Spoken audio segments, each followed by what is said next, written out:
안녕하세요. 네차비입니다. 하나님은 거짓말장이 2부. 하나님은 거짓말장이 1부에서는 선악과에 대해 다루었습니다. 선악과 먹은 죄로 아담은 땀 흘려 일해야 했고 하와는 잉태되는 고통이 커졌고 또 그들은 에덴에서 쫓겨났는데요. 분명 하나님은 선악과를 먹으면 죽을 것이라고 하셨는데 결과는 에덴에서 쫓겨나는 징벌을 받았습니다. 하나님이 거짓말을 하셨는가 고찰해 본 것이 하나님은 거짓말장의 일부입니다. 오늘은 또 다른 하나님의 모순, 하나님은 거짓말장의 2부를 준비했습니다. 바로 악인들의 형통에 대한 것입니다. 성경에 분명 하나님은 의인이 형통한다고 말씀하셨는데 현실에서 형통한 자들은 온갖 술수를 쓰는 악인들이기 때문입니다.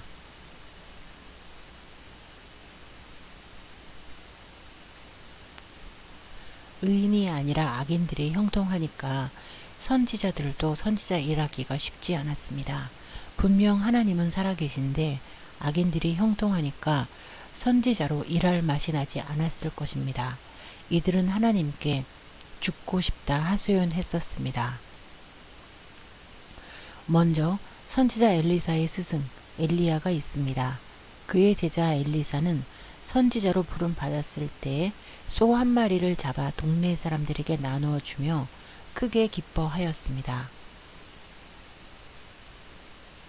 하지만 엘리야는 엘리사의 선지자 직분 인계가 끝날 때까지 안절부절 못했습니다.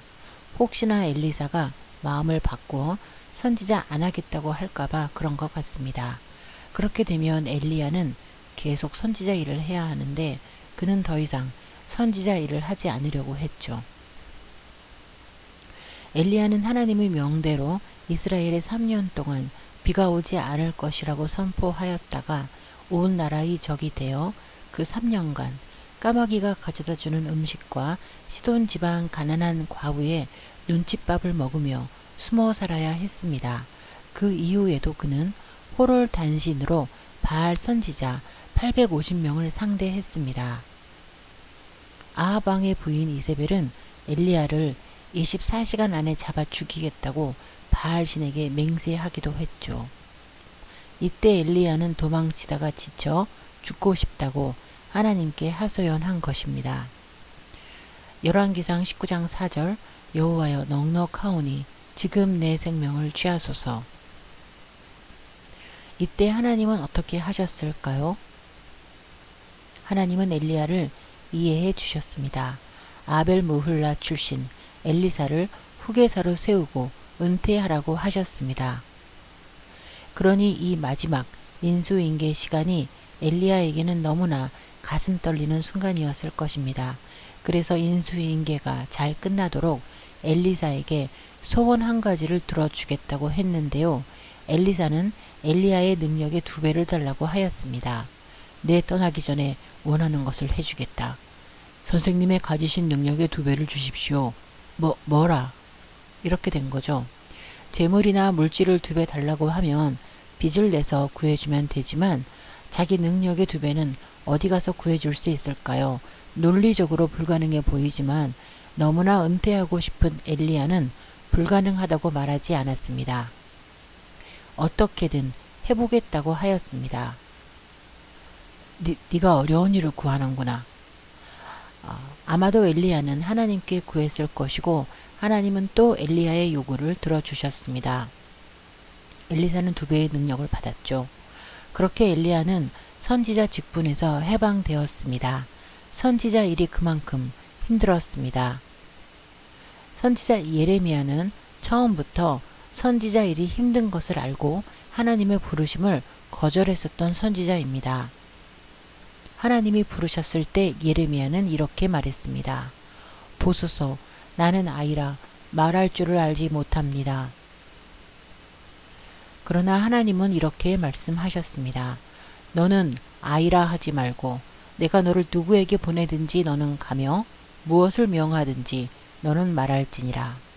예레미야는 이렇게 하나님의 선지자가 되었죠.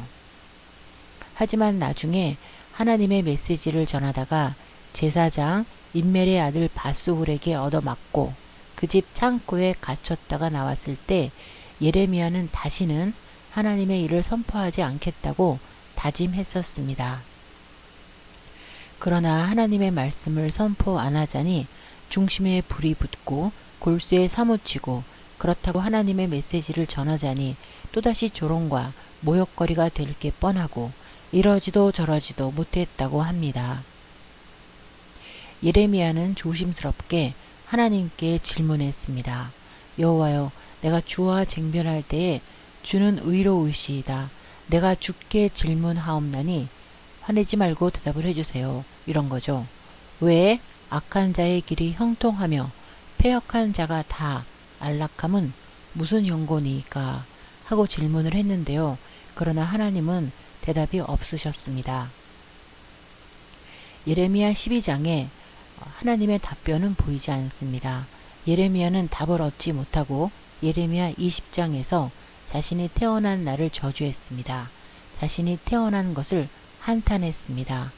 어찌하여 내가 태에서 나와서 고생과 슬픔을 보며 나의 날을 수욕으로 보내는고 하고 한탄했는데요. 예레미야의 형편이 선지자 엘리야와 비슷합니다. 태어난 것을 후회하며 살고 싶지 않다는 얘기죠. 요나서의 선지자 요나는 하나님의 명을 거역하고 도망쳤습니다. 그는 하나님께 가장 세게 대든 선지자입니다. 그는 죽음을 각오하고 도망치다 배를 탔는데 하나님은 큰 풍랑을 일으켜 그를 배에서 버림받도록 한 뒤 큰 물고기를 준비하사 생명을 보존하시며 항복을 받아내셨습니다.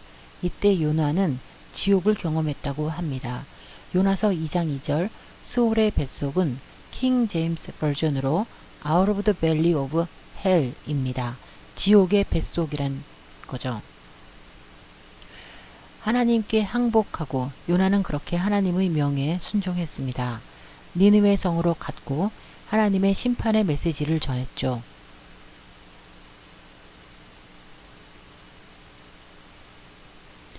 하지만 하나님은 니느웨 성을 용서하셨습니다.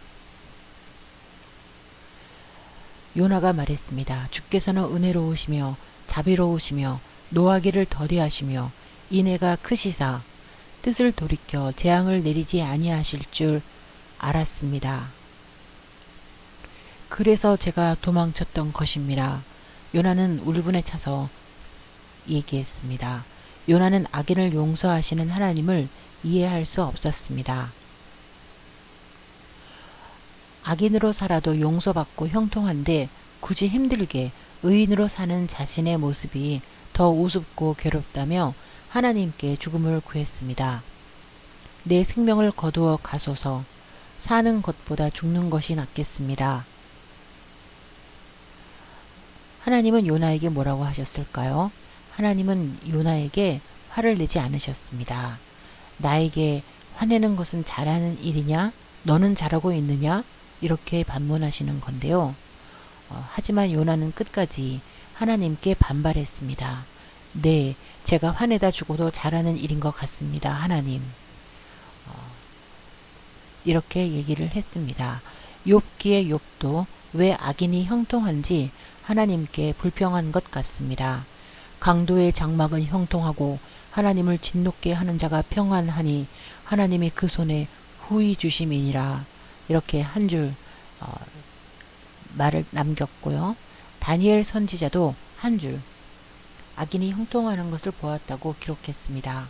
다니엘서 8장 12절 범죄함을 인하여 백성과 매일 드리는 제사가 그것에게 붙임 바 되었고 그것이 또 진리를 땅에 던지며 자유로 행하여 형통하였더라 라고 기록했죠. 다윗도 하나님께 물었습니다. 시편 94편 13절 여호와여 악인이 언제까지 개가를 부르겠습니까? 하고 하나님께 질문을 드렸네요. 바로 이런 이들에게 하나님은 말씀하셨습니다.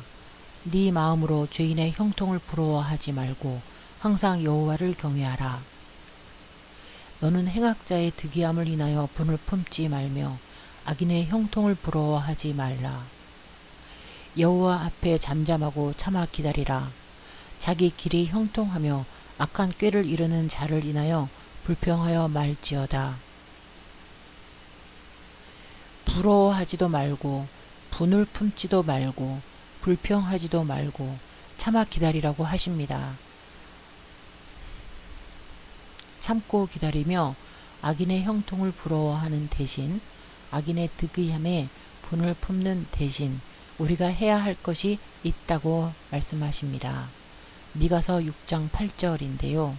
사람아 주께서 선한 것이 무엇임을 내게 보이셨나니 여호와께서 내게 구하시는 것은 오직 정의를 행하며 인자를 사랑하며 겸손하게 내 하나님과 함께 행하는 것이다 라고 합니다.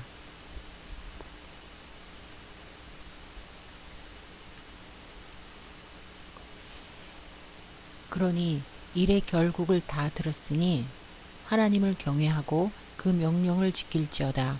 이것이 사람의 본분이니라 라고 전도서 12장 13절에 있습니다. 하나님을 아는 우리는 일의 결국을 알고 있다고 합니다. 하나님을 아는 것이 하나님이 주신 특권이기 때문입니다.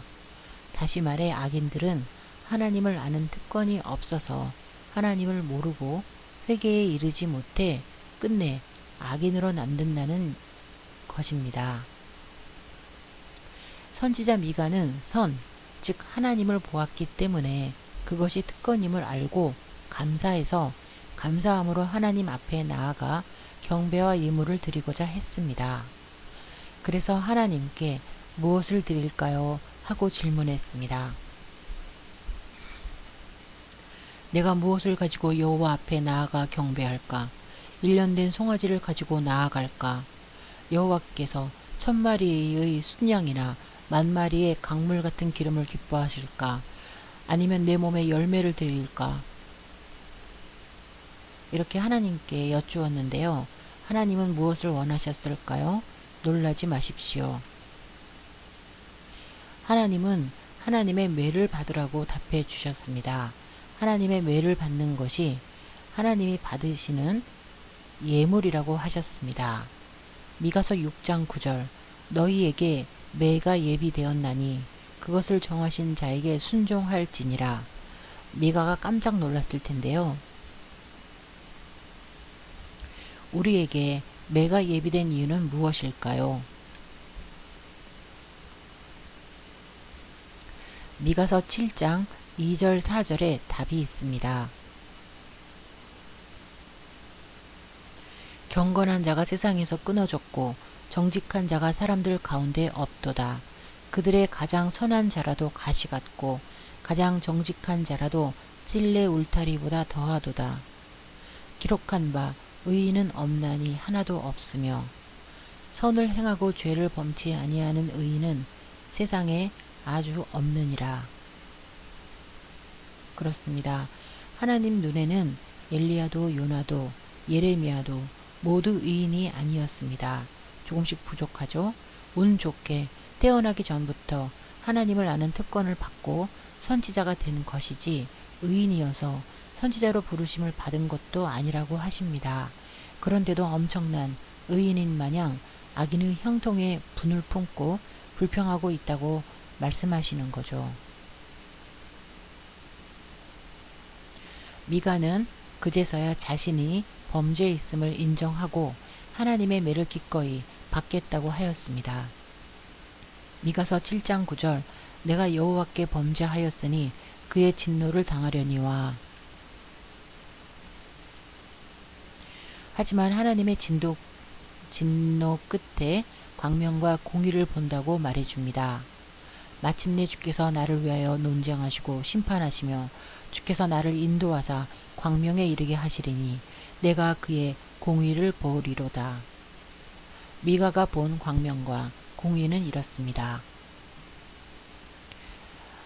미가서 4장 6절 7절인데요. 여호와께서 말씀하시되 그날에는 내가 저는 자를 모으며 쫓겨난 자와 내가 환난 받게 한 자를 모아 그 저는 자로 남은 백성이 되게 하며 멀리 쫓겨났던 자로 강한 나라가 되게 하고 나 여호와가 시온산에서 이제부터 영원까지 그들을 치리하리라 하셨습니다. 미가서 4장 6, 7절 말씀인데요. 미가서 4장은 세상 끝날에 일어날 일들을 기록하고 있습니다. 4장 6절 세상 끝날에 하나님께서 매맞던 자들, 하나님께 매맞던 자들, 쫓겨났던 자들, 하나님이 환난 받게 하셨던 자들을 하나님께서 모으신다고 하셨습니다. 바로 이들로 하나님의 백성이 되게 하고 강한 나라가 되게 하고 하나님이 직접 영원토록 그들을 다스린다고 하셨습니다. 하나님이 다스리는 나라, 천국입니다. 모세가 지은 성막이 하늘나라 원형을 보고 지은 모형이듯 이 일도 예표가 있었습니다. 열왕기하 24장 25장인데요. 남유다의 멸망 때에 바벨론의 느부갓네살 왕은 유다의 왕족들과 귀족들, 귀한 자들과 부자들, 방백들, 모든 공장과 대장장이들, 나라의 건세 있는 자들을 바벨론으로 끌고 갔습니다. 끌고 갈 때 그들은 벌거벗겨졌고 맨발에 쇠사슬로 묶여 끌려갔습니다. 그리고 유다 나라는 빈천한 자만 남았고 그 남은 자가 포도원을 다스리며 농부가 되어 그 땅을 차지하였다고 기록되어 있습니다. 세상 끝날에도 이와 같습니다. 하나님의 의를 행하고자 자신의 이기심과 사투하고 세파에 저항하느라 조롱과 모욕을 당하시는 분들은 힘내십시오. 오늘은 우리가 다리를 절고 세상에서 쫓겨나고 환난을 받고 하나님께 매를 맞지만 세상 끝날에 하나님께서 우리들을 모으신다고 하셨습니다. 그때 세상은 우리의 것이 된다고 합니다. 하나님이 다스리는 나라, 천국의 주인이 된다고 하십니다. 악인이 형통한 이유는 하나님을 아는 특권이 없어서입니다. 악인은 하나님께 드릴 조롱과 멸시와 고난의 예물이 없습니다. 이 예물들 없이는 하나님께 나아갈 수 없습니다. 친구여, 어찌하여 예복을 입지 않고 여기 들어왔느냐 하니 저가 유구무원이거늘. 마태복음 말씀인데요. 임금이 사환들에게 말하되 그 수족을 결박하여 바깥 어두움에 내어 던지라. 거기서 슬피 울며 이를 갈미 있으리라. 세상 끝날에 하나님이 모으시는 자들은 저는 자, 쫓겨난 자, 환난 받은 자들이기 때문에 현실은 악인이 형통하고 의인들이 고난 받았던 것입니다. 하나님은 거짓말장이 2부 여기서 마칩니다. 잠시 후에 악인이 없어지리니 내가 그곳을 자세히 살필지라도 없으리로다. 시편 37편 10절입니다. 감사합니다.